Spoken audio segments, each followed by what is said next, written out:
पहले उम्मीदवारों को अगवा कर रहे थे और अब तजवीज़ और तायद कनिंदा को भी अगवा कर रहे हैं। तो मैं ये कहना चाहूँगी कि पेपर सबमिट करवाने के लिए आपका ख़ुद से वहाँ पर मौजूद होना ज़रूरी नहीं होता।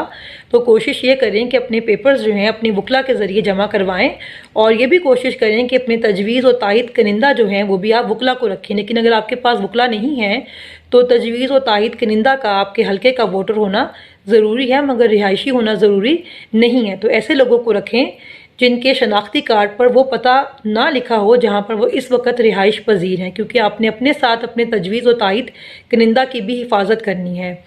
और इसके अलावा ये कोशिश ये करेंगे कि किसी भी सूरत में आप लोगों को इलेक्शन में हिस्सा लेने से रोका जा सके, क्योंकि ये इलेक्शन के मैदान में तो आपका मुकाबला नहीं कर सकते हैं। और किसी भी सूरत में हमने इलेक्शन का बाइकआउट नहीं करना, क्योंकि हमने इतने माह क्या जुल्म और जबर फस्तायत इसलिए बर्दाश्त नहीं किया कि जब वक्त आए तो हम पीछे हट जाएं, बल्कि हमने इनकी तमाम हरबों का, इनके तमाम हथकंडों का पूरी बहादुरी और अक्लमंदी के साथ जो है मुकाबला करना है।